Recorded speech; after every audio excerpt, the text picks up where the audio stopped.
malls. Nasa Pilipinas ang pinakamalalaking mall and yet isa tayo sa pinakamahirap sa buong mundo. That is a simple representation of how illiterate we are pagdating sa pera. Napakaganda ng sinabi mo, RDR. Ano bang mahilig pag-usapan ng mga taong kapos sa buhay? Pag-uusapan ang buhay ng May buhay. o ibang tao. Yung mga middle class, yun, saan tayo kakain, ano yung latest, saan tayo travel, ano yung mga bagong iPhone, mga ganon. Pero ito yung tanong ko, ano naman ang pinag-uusapan ng mga milyonaryo at bilyonaryo? Kung ano yung pangangailangan nitong mga middle class at mahihirap. Kaya nga ang dapat gawin natin, magpalit tayo ng mindset natin. Hamunin natin ang mga mamamayang maralita na mag-isip, magnegosyo. Kahit na kwek-kwek lang, makatikim lang ng 100, 200 kita at 500 na sabihin mo, ay, kaya ko pala. From 500, lalaki na naman yan. Ay, mangangarap yan. 1,000 na, ay, kaya ko pala. So, aangat ang buhay nila. Ito kasi yung premise, coach, ng maraming mga Pinoy. Hindi naman ako siguradong kikita rin ako sa negosyo. Kasi natatakot tayo, baka mawala ang puhunan natin. Pero meron akong na-attenda na isang seminar ni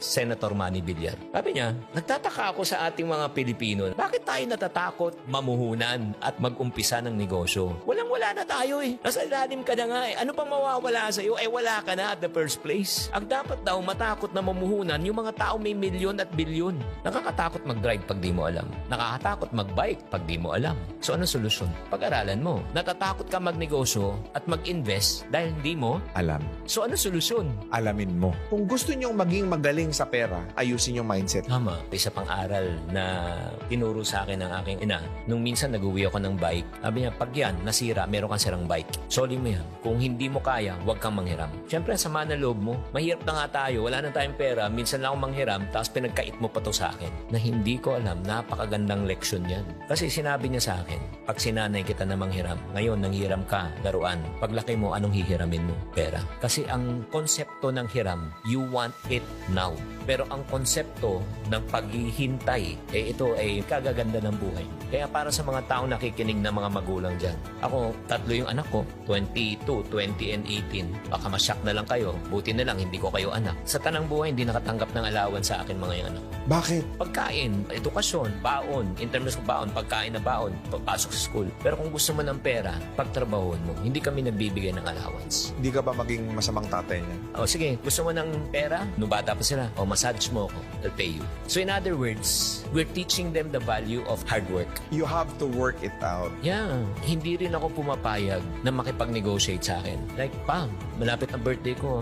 Baka pwede kong i-advance yung gift ko. Hindi rin ako pumapayag. Alam mo bakit? Bakit? Ngayon, ina-advance birthday. Ano next na i-advance? Yung sweldo. Advance na sweldo. May darating naman ako sweldo eh. Alam mo, napakasimple nung kwento mo pero napakalaking impact niyan sa mga viewers natin. Kasi, again, babagsak tayo dun sa karakter kung bakit ka mahirap eh. So, natutuldukan na kung nabuhay kang mahirap, hindi mo kasalanan. Pero pag namatay kang mahirap, kasalanan mo na. Marami tayong choices sa buhay, namimili tayo. Ang lagi natin pinipili yung makakapagbigat at makakapagpahirap sa atin. Na tinitignan natin short-term gain na, oh, magbe-benefit ako ngayon, okay ako, pero long-term pain. One of the greatest law that I've learned in life is the law of opposite. Principle yan. Parang law of gravity. Hindi mo pwedeng labanan ng gravity. Kahit anong kulay mo, timbang mo, itsura mo, pag tumalong ka ng building, babaksak ka. Ganon din ang law of opposite. The short-term effect is always the opposite of the long-term effect. If you play now, petik-petiks ka, you pay later. If you spend now, magpakayolo ka, okay lang. Gusto mo yan eh. Pero wala kang ipon later. Suffer later. If you save now, you enjoy later.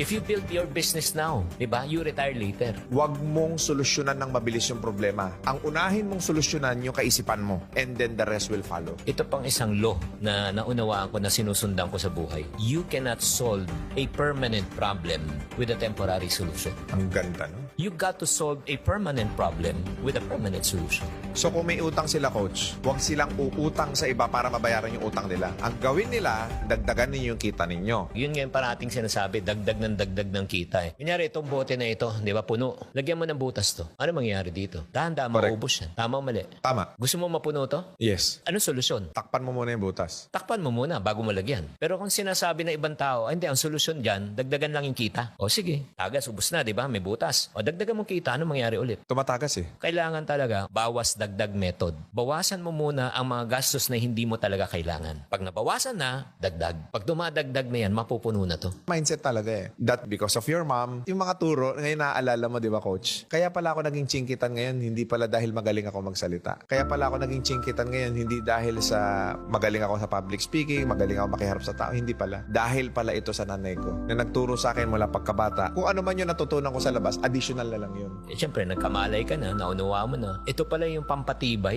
Para sa akin, ma-reject yung masabihan ng masasakit. Okay lang. Normal. Kinakatakutan ko sa buhay ko ay maghirap. Kasi alam kong mahirap na maging mahirap eh. At ayaw ko na bumalik sa ganong sitwasyon. Kaya nga, para sa mga tao nakikinig at nanonood ngayon na natatakot na magnegosyo, pumili ka na rin ng takot. Ano mas nakakatakot? May nagkasakit sa pamilya, kailangan mo pumunta ng ospital, i-ospital ang iyong mga mahal sa buhay at wala kang kapera-pera at mangungutang ka sa mga mata pobre mong mga kamag-anak. Ano mas nakakatakot? Eh ako takot na ako sa ganung mga sitwasyon eh. Kaya sinasabi ko, basta marangal, gagawa ko ng paraan para makalabas ako sa ganung klaseng sitwasyon. Marangal, moral, ethical, gawin mo.